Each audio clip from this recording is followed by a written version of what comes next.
ప్రభుజీ నమస్కారం అండి. హరే కృష్ణ. హరే కృష్ణ. మీ అందరికి కూడా స్వాగతం అండి. మరి కొందరు ప్రశ్నలు అడిగేందుకు సిద్ధంగా ఉన్నారు. ముందుగా మీ పేరు, ఎక్కడి నుంచి వచ్చారు, మీ ప్రశ్న. హరే కృష్ణ గురుజీ. శ్రీరాముల వారికి ప్రియభక్తుడైన హనుమంతు గారు ఇంకా అక్కడ బతికే ఉన్నారు, హిమాలయం ఉన్నారు, ఇంకా భూమి మీద ఉన్నారు, మనం తలుచుకున్న వెంటనే వస్తారు అనేది ఒకటి ఉంది. సో హనుమంతుల వారు నిజంగానే బతికే ఉన్నారా?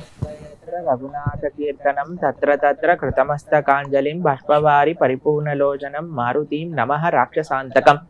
ఇక్కడ మనం రామ రామ రామ అన్నా సరే మన పక్కనే వచ్చి హనుమ కూర్చుంటాడు.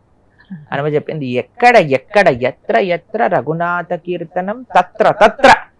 అది కూడా మామూలుగా కూర్చోడట. కృతమస్తకాంజలిం, చేతులు జోడించి బాష్పవారి పరిపూర్ణలోచనం, నేత్రం నుంచి రాముడి పట్ల ఉండే ప్రేమను అసురు ధారలుగా కారుతూ కారుతూ, అయ్యో వీళ్ళు రాముడి గురించి మాట్లాడుకుంటున్నాడు, రామనామని చెప్తున్నారు, రామాయణం పఠిస్తున్నారు అనే ప్రేమతో ఉంటాడట హనుమ.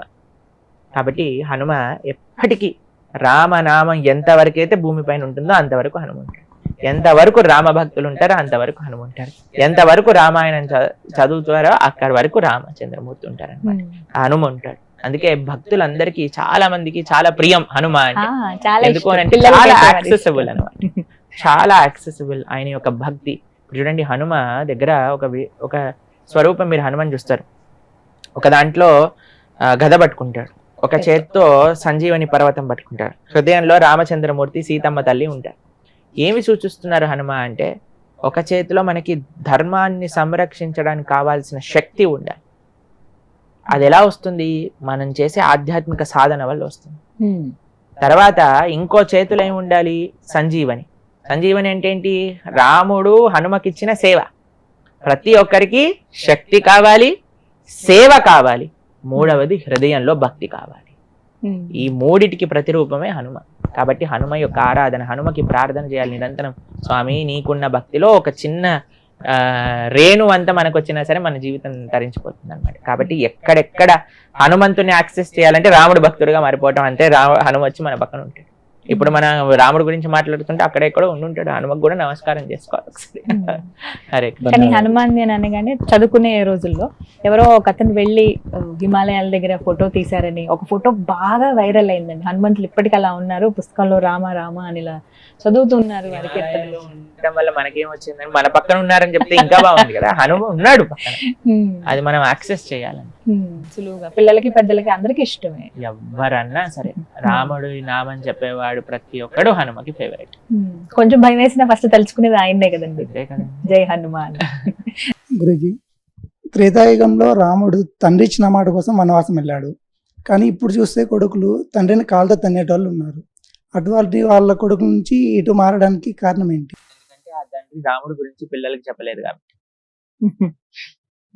ఎవరైతే పిల్లల్ని రామాయణం చెప్తూ రాముడు ఇలాంటి వాడు, కృష్ణుడు ఇలాంటి వాడు అని చెప్పి పెంచినాం అనుకోండి, మనకి దుస్థితి వచ్చేది కాదు. ఎందుకంటే రామచంద్రమూర్తి తన తండ్రి ఇచ్చిన మాట కోసం జీవితంలో సకల ఆనందాలన్నీ వదిలేసుకొని వెళ్ళిపోయాడు. అన్నయ్య పోతున్నాడు కదా అని లక్ష్మణుడికి ఏం సంబంధం లేదు. పాపం ఈ లిటిగేషన్ లో ఆయన రాలేదు, ఆయన పేరే లేదు ఈ కేసులో. అయినా సరే ఆయనంతటా ఆయన నేను అన్నయ్య ఎక్కడ ఉంటే అక్కడే ఉంటాను అని ఈ ప్రపంచంలో అన్నా తమ్ముళ్ళు ఆస్తి కోసం చంపుకోవడానికి అయినా సిద్ధమయ్యే ఈ ప్రదేశంలో ఈ రోజులలో నాకొద్దంటే నాకొద్దు అని కొట్లాడుకున్నారు రామచంద్రమూర్తి భరతుడు. ఒకళ్ళు వచ్చి భరతుడికి ఇవ్వాలి అంటే నాకొద్దు మా అన్నయ్యది, నేను ఎప్పుడు కూడా మా అన్నయ్య దాసుడినే, మా అన్నయ్యకి ఇవ్వాలి. లేదు లేదు భరత నువ్వు తీసుకో, లేదు లేదు అన్నయ్య నువ్వు తీసుకో. పాపం లక్ష్మణస్వామి వెళ్ళి అమ్మని అడిగాడు. రాముడు అనుకున్నాడు అమ్మకి వెళ్ళి చెప్పు, మీ అమ్మ పర్మిషన్ తీసుకొని రా అని. అమ్మ దగ్గరికి వెళ్తే అమ్మ అన్నది, అయ్యా అమ్మ నేను వెళ్ళాలా రాముడితో? అడగటం ఏంటి అసలు? నువ్వు అడగటం తప్పు చేసావు. రాముడితో వెళ్ళాలి అని అడగకూడదు, వెళ్ళిపోవాలి. సరే నువ్వు అడిగావు కదా, నీకు ఇంకో విషయం చెప్తా. అయోధ్య మఠవీం విద్ది రామం దశరథం విద్ది మాం విద్ది జనకాత్మజాం అయోధ్యాం అటవీం విద్ది అని చెప్పింది వాళ్ళమ్మ. ఏమని చెప్పిందో తెలుసా అండి సుమిత్రమ్మ? అయ్యా దశరథ మహారాజుని రాముడిలో చూసుకో, నన్ను సీతమ్మ తల్లిలో చూసుకో, అయోధ్యని అడవిలో చూసుకో, వెంటనే బయలుదేరి రాముడితో అని చెప్పి. ఎంత గొప్ప తల్లి చూడండి. అలా పెంచారు కాబట్టి పిల్లలు అలా అయ్యారు. ఈ రోజులలో మనము అనవసరమైన సినిమాలు సీరియళ్ళు ఇవి పెంచుతున్నాం కాబట్టి అందులో ఏం చూపిస్తారండి? ఏం చూపిస్తున్నారు చెప్పండి? కోడలు అత్తగారిని ఎలా చంపేసింది, అత్తగారు ఎలా ప్రతీకారం చూపించుకుంది, తర్వాత ఒకళ్ళ ఇంట్లో 10 మందిని పెట్టి వాళ్ళు ఎలా కొట్లాడుకుంటున్నారు. అది చూస్తే మన పరిస్థితి ఏమవుతుంది చెప్పండి? మనం కూడా అలానే తయారైపోతుంది.